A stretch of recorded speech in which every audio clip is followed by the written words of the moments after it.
you very much. It's a great pleasure to have President Nawrocki with us of Poland. He did a good job with that, right? Gave me a little different pronunciation. I said, I want to get it perfect. Did I get it right? Yeah, Good. Good. Yeah, Nawrocki. I Yeah. better get it right. And the president's been amazing. He had an incredible race. He came from behind and he won very handily. The people of Poland have taken to him immediately. They really love him. And there's great love and respect. He's a very successful man, but he went into a political hatchet, so to speak. It was a pretty tough race, pretty nasty race, and he beat them all, and he beat them all very easily. And now he's become even more popular as they got to know him and know him better. He's doing a really fantastic job. So it's an honor to. I also endorsed him, so I'm very proud of that. I don't endorse too many people, but I endorsed him, and I was very proud of that, the job he's done. I want to thank Vince Haley for that recommendation. Vince was fantastic, and I appreciate it. And I can tell you who really appreciates it, Poland, because they're very happy with their president. And I just want to say it's an honor to have you. We'll be discussing trade and various other things, the things that you discuss. We'll have a few questions from you, and then we'll get on to a discussion, then we'll have lunch, and then he goes and he meets with the Pope. And that'll be very exciting. And say hello to the Pope for me. Yeah, okay? I will. Thank you very much. Thank you very much. Thank you very much, Mr. President. Thank you very much, and I would like to express my gratitude for your invitation. Only after 1 month from my sworn and from celebration for my inauguration, it means that Polish-American relations are very important, very strong. I think that we have so strong relations that we have never had, and it's very important for me. Our relations are based, of course, on the values. Right. And thank you very much for your support, for your endorsement during my very hard campaign. I remember it, and I'm very grateful for your support. It was the fight me against others, so your support was very important, and the support of Polish people, Polish diaspora in United States of America. We have almost more than 10 million people here, and they voted for Donald Trump. They voted for me. Yeah, and in vast majority they voted also for me, so I would like to say hello to Polish diaspora in United States of America. Those relations for me, for Poland, for Poles, are very important with United States of America, and they are based on values: independence, sovereignty, democracy. And I think, Mr. President, that those values are epitomized by our common heroes. Yes. Kazimierz Pułaski and Tadeusz Kościuszko. So thank you very much, and I hope it will be very fruitful discussion around the energy, around the economy and military service. Yeah. And the flyover was very much in honor of your great pilot who just passed away recently, who was a legend in Poland. You might want to say something about him. Yes, of course, it was a terrific accident in Poland. Thank you for this gesture that F-35 opened our meeting. Major Krakowian was one of the best Polish pilots, well-honed Polish pilots, and he died. He lost 2 children, so it was a great tragedy. He was a legend in Poland, actually, a legend as a pilot. He was an incredible pilot, and I think he went to the Air Force Academy, actually. But he was a fantastic pilot, and it was a big setback. The people of Poland are very, very sad. So we thought we'd do that. That was the single plane that swooped up.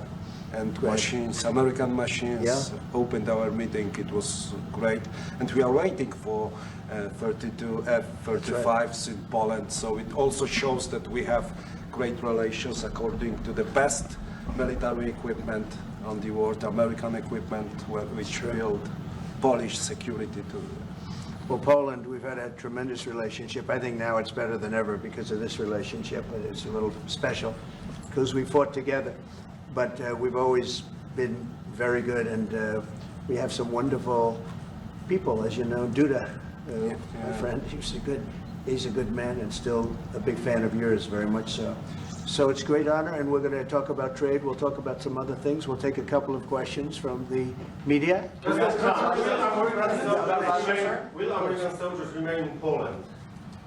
Will American soldiers remain in Poland? Yeah, I think so. I mean, do you know something I don't? I don't know. Yeah, we're very happy. If anything, we'll put more there if they want. But they've long wanted to have a larger presence. We have some countries that have more, not too many, but no, they'll be staying in Poland. We're very much aligned with Poland. Sir, on Russia and China, sir, can we ask you about, we saw a dramatic picture where we saw the leaders of Russia and North Korea and China together, the first time the leaders of those three countries have been together in this sort of show of solidarity. You said that they're conspiring against the United States. What do you think they're conspiring to do? And given this, is it reason why you should slap or would consider slapping secondary sanctions on Russia if they're conspiring against the U.S. now? Well, I've already done that with regard to India, and we're doing it with regard to other things. And I put out a truth last night. You saw that. And I was the one that brought it up. I said, they're only doing this. They're looking to, when they did what they did, I thought it was a beautiful ceremony. I thought it was very, very impressive. But I understood the reason they were doing it, and they were hoping I was watching, and I was watching. My relationship with all of them is very good. We're going to find out how good it is over the next week or two. I think that we helped China very much, as you know, when they talk about freedom. And I don't believe that, and maybe I'm wrong, I hope I'm wrong, but I don't believe that America, that the United States was acknowledged for helping China to gain its freedom. But perhaps that was just that was a sleight of hand. I mean, I was very surprised. I watched the speech last night. President Xi's a friend of mine, but I thought that the United States should have been mentioned last night during that speech because we helped China very, very much. What was the reason? They should have been invited, Mr. President. What was the reason? Mr. President, do you think they should have been invited? Yes, go ahead. You've expressed many times your frustration and disappointment with Putin, but there's no action since you took your office. How do you know Don't there's worry no? that How do you know there's no action? But Really? don't you worry- Wait. Who are you with? I'm with the Polish radio. Okay. How do you know there's no action? Would you say that putting secondary sanctions on India, the largest purchaser outside of China, they're almost equal, would you say there was no action? That cost hundreds of billions of dollars to Russia. You call that no action? And I haven't done phase 2 yet or phase 3.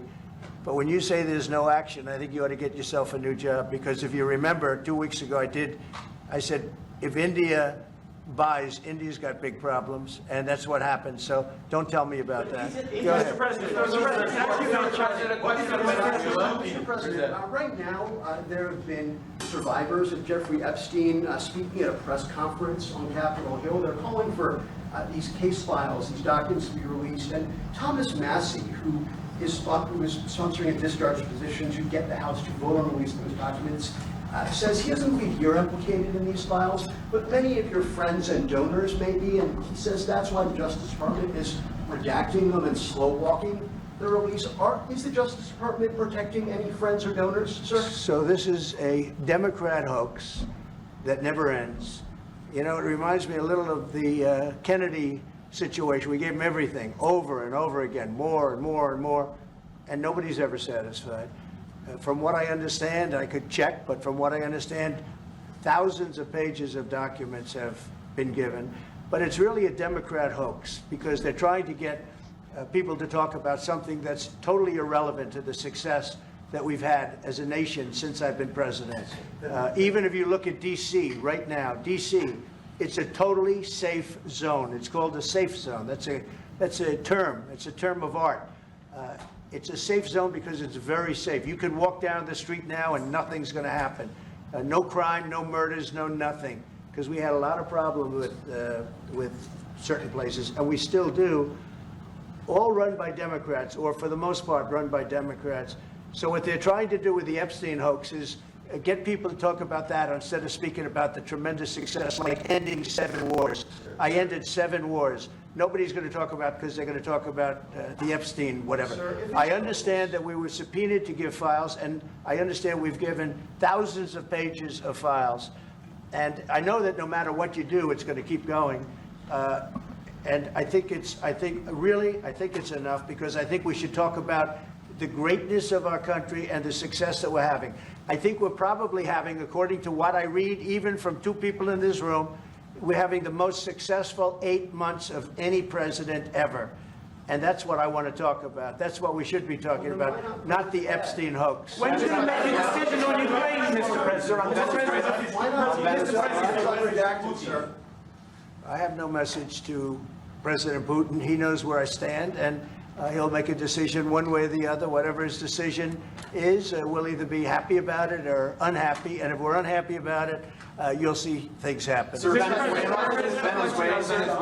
can you give us a sense of what the U.S. policy or what you're trying to achieve with the aircraft carriers, or the boats, I should say, in near Venezuela, and also the boat that you mentioned yesterday where 11 people were killed? What was found on that boat, and why were the men killed instead of taken into On the boat, you had massive amounts of drugs. We have tapes of them speaking. It was massive amounts of drugs coming into our country to kill a lot of people. And everybody fully understands that. In fact, you see it. You see the bags of drugs all over the boat.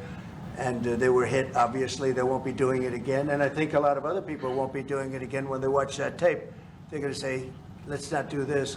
We have to protect our country, and we're going to. Venezuela's been a very bad actor. They've been, as you know, they've been sending millions of people into our country, many of them Tren de Aragua, some of the worst gangs, some of the worst people anywhere in the world in terms of gangs. And we had some in Washington, D.C. We took care of them very quickly, but they're out of here. They've gone. But Venezuela's been very bad, both in terms of drugs and sending some of the worst criminals anywhere in the world into our country. They emptied out, you don't know this, but they emptied out their prisons in Venezuela, and they emptied them out into the United States of America. And that's part of the problem we have. We're getting them out. We're getting them out rapidly, but it's caused a tremendous problem. And Pete and all of the people that are working very hard to rectify the stupidity of the Biden administration, allowing these people to pour into our country with open borders. We are paying a big price as a country for the incompetence of the Biden administration. But think of it, opened up prisons, drug dealers, drug lords, everything coming out of Venezuela. They said, and we said, we're not going to put up with it anymore. So Venezuela has been one of the worst actors in the whole group, and we have a group of pretty bad actors. Are you wanting to force the Yeah, thank you, Mr. President. At the end of this month, the government or the Congress has to pass a budget. Do you think we can avoid a government shutdown? Yeah, I do. I think the Republicans will vote for an extension. We won't have any Democrat votes. We could give the greatest budget ever. Tax cut of 50%, everybody taken care of, perfect for women, perfect for men, perfect for minorities, perfect for everything, and we wouldn't get one vote for the Democrats because they've lost their mind. They are so deranged. They have Trump derangement syndrome, and I don't want to burden the Republican Party with it, but they really are. They've become almost sick. They actually think there is a disease. It's called Trump derangement syndrome. They've got it. No matter what we did, no matter how good, you could give them everything that they've ever dreamed of, and you wouldn't get one vote. These are sick people, and I think we're going to have a tremendous midterm. We just approved the largest tax decrease in the history of our country. We have things, if you think of it, no tax on tips, no tax on Social Security for our seniors, no tax on overtime, deductions when you buy a car and you borrow money to buy a car. First time they've ever seen anything like this. Middle-income people get deductions. You get a deduction when you buy a car. Nobody's ever seen. And by the way, they're selling cars like crazy. Cars are pouring back because of the fact that we have tariffs. Cars are pouring back into our car plants are pouring back into our nation. They're coming from all over the world. They're coming back. You know, we lost about 54% of automobile manufacturing over a 30-year period, 35-year period. They're all coming back. I think they're coming back higher than ever before. We have AI going up. What we've done is amazing, and what we've passed is amazing. But the Democrats, I don't believe, will get one vote. It's very anti-crime. We want anti-crime. They're in favor of crime. We're against crime. You know, they gave us things like men playing in women's sports, open borders for everybody, transgender for everybody. I mean, they wanted transgender for all of the crazy things that they were saying. And, you know, people would say there are 80-20 issues. I say there were 97-3. I always say 97-3, and nobody knows who the three are. This is the best issue of all. They are against preventing crime. They are fighting us. I want to go into Chicago, and I have this incompetent governor that doesn't want us. Do you know that this weekend 72 people were shot in Chicago? I'm embarrassed to say it in front of the president of Poland. 11 people were killed. 72 people were shot.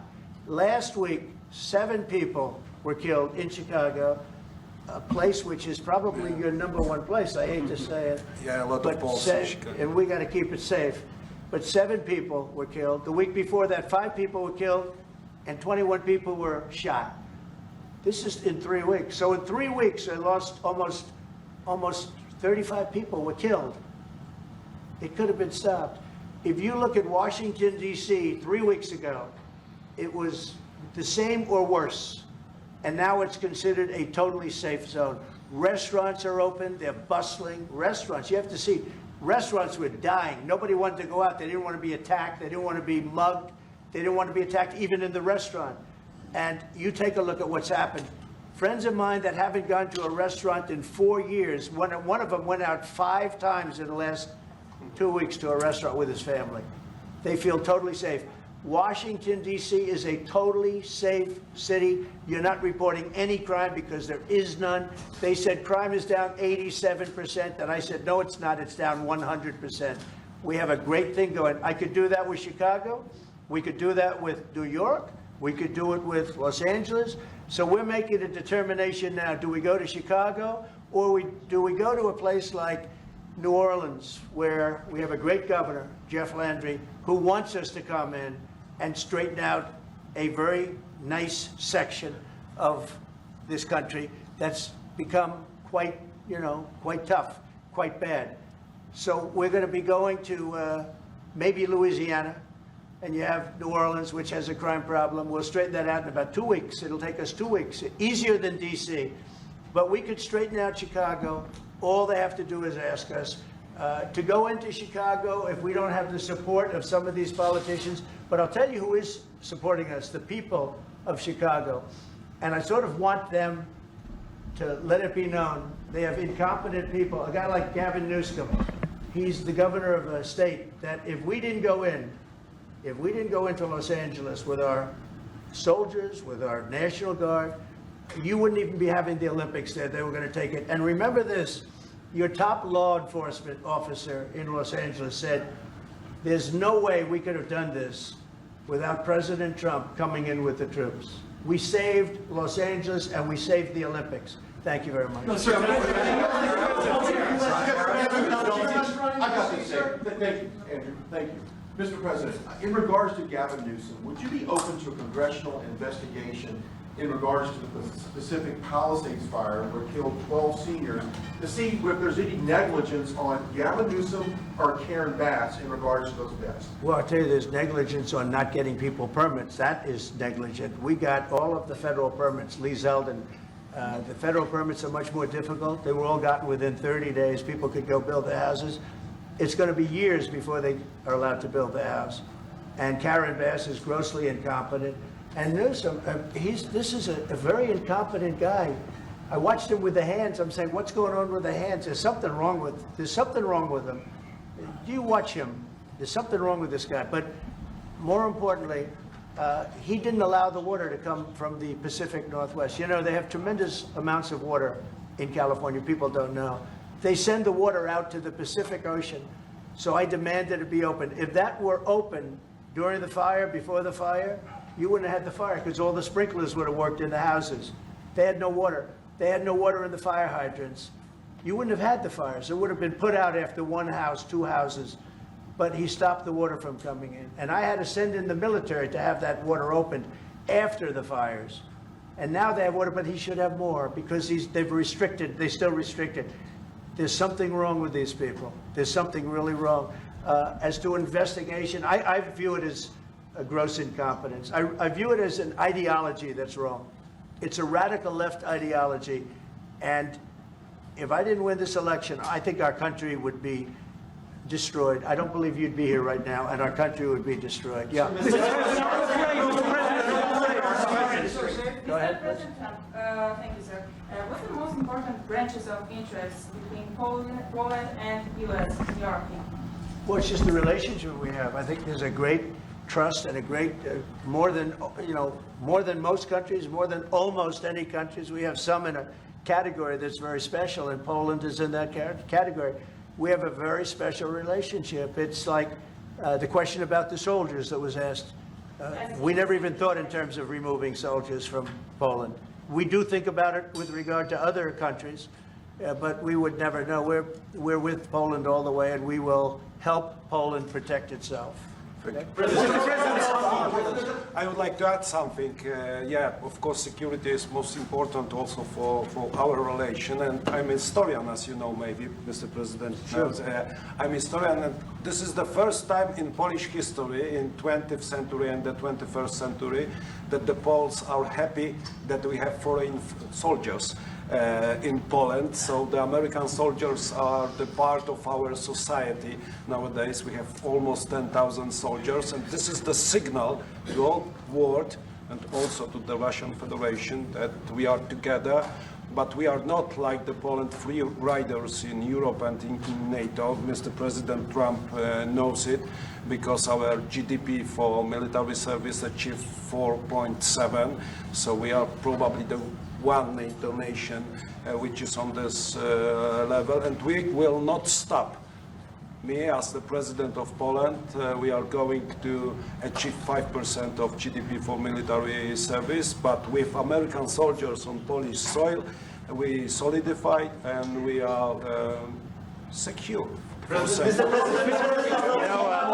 Just about that, Poland was one of two nations that paid more than they were supposed to with NATO. I don't know if anyone knows that, but there were two nations, and Poland paid more than they were supposed to. They thought it was low. And by the way, since then, at my request, they've raised it from 2% to 5%.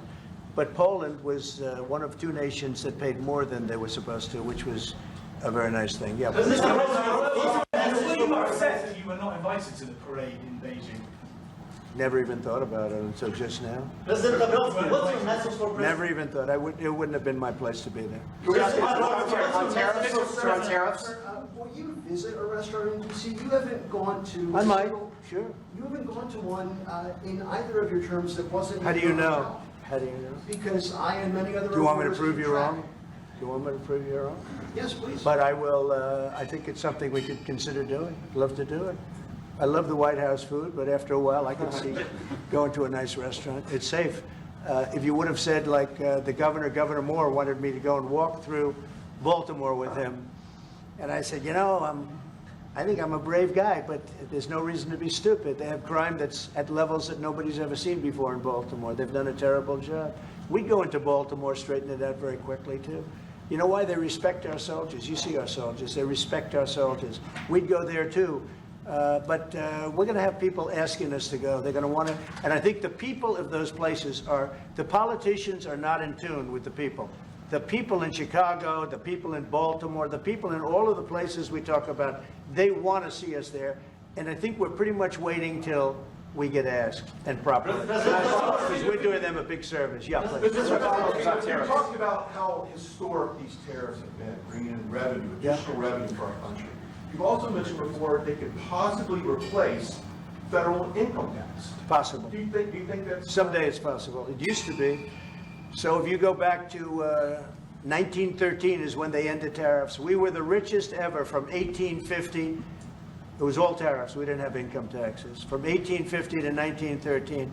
In the 1887s, about 1887, they had the Great National Tariff Act.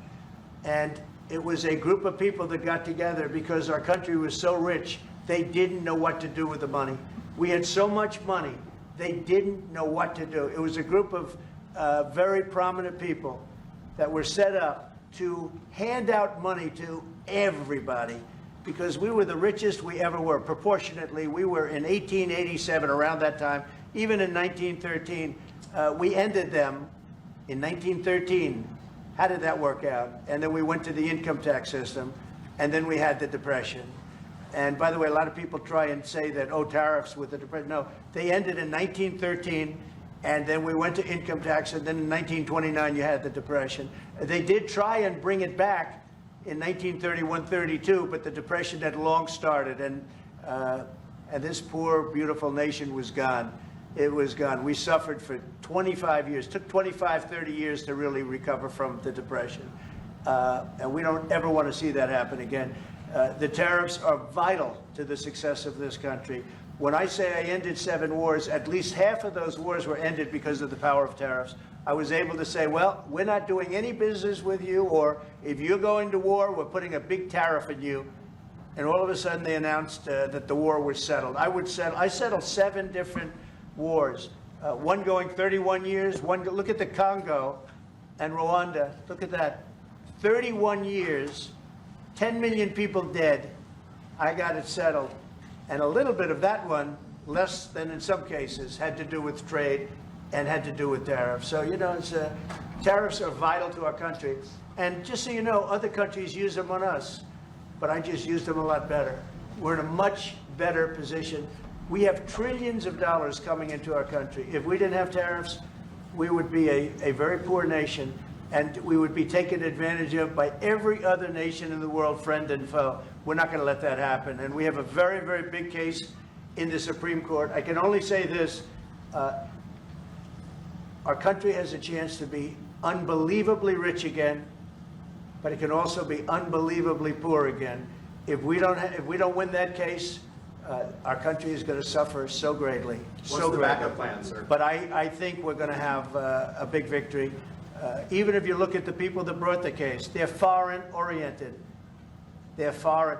Countries have taken advantage of the United States for so many years. And I started with China. You know, last term, I took in hundreds of billions of dollars in tariffs from China. But when COVID came, the last thing I was going to do is we're going to tariff France and Italy and, you know, others, Spain, when they were doing so badly. But now we made a deal with the European Union where they're paying us almost $1 trillion, and they're happy to do it. You know what? They're happy. It's done. These deals are all done. I guess we'd have to unwind them. We've done deals with Japan, with South Korea. We've done deals with many countries and others to come. And if we didn't have the power, prestige, and dignity of tariffs, and I used them wisely, and people respect America again, and we've become a rich country again. The money coming in is incredible. And again, they use them on us. If we didn't have them, they would use them on us, and we would have no way to fight them. We would be a third world nation. So I think it's one of the most important cases I've ever seen go before the Supreme Court of the U.S. So you gave Vladimir Putin a 2-week deadline to agree to talks with Volodymyr Zelensky. That deadline is now nearly approached. Can you give us any indication when you will make it? Well, I'm having a conversation with him very shortly, and I'll know pretty much what we're going to be doing. We've taken very strong action, as you know. And in other ways, we've taken very strong action. But I'll be speaking to him over the next few days, and we're going to see. With who, sir? I'm going to know exactly what's happening. But I'm not happy with all the people. You got 7,819 people killed last week. Russian soldiers and Ukraine soldiers, right? Not American soldiers, not soldiers from Poland, but they're human beings. They're souls. They have parents. They wave goodbye to their parents, and their parents never see them again. That's the end of them. Over a stupid war, and I want to see it stopped. Now, we have stopped the money we send weapons to NATO. They pay full price. We don't, you know, Biden spent $350 billion so stupidly. And it was one of the reasons that this whole thing happened. A big reason this war happened was sitting right in these chairs, this one in particular. So I will tell you that I think we're going to have a good solution, but they're losing soldiers at levels that nobody has seen since the Second World War. This is the worst conflict, and it's just going on and on. It's one's defense, one's offense. The offense moves a little bit, just a little bit. You take a look, they move inches. They're dropping bombs and killing everybody. The whole thing is not since the Second World War has there been anything even close to this. And they're not soldiers from my country. This is my country. but I have a power to end things. That's why I was able to end 7 other wars. And you know that I thought of the 7, they're basically 7. Those were tough wars to end. Much tougher, I thought, than the war with Ukraine and Russia. I thought that Ukraine and Russia, I have a very good relationship with President Putin. I thought that that would be much easier. I thought that would be in the middle of the pack, maybe one of the easiest. Sometimes you never know with war. You know, war is a very interesting thing. You never know with war. War is complex and dangerous, and what a mess, what a bloody mess. It's going to get done one way or the other. But they have to stop killing all of these souls. They're souls, and we have to stop killing. Just to follow up on that.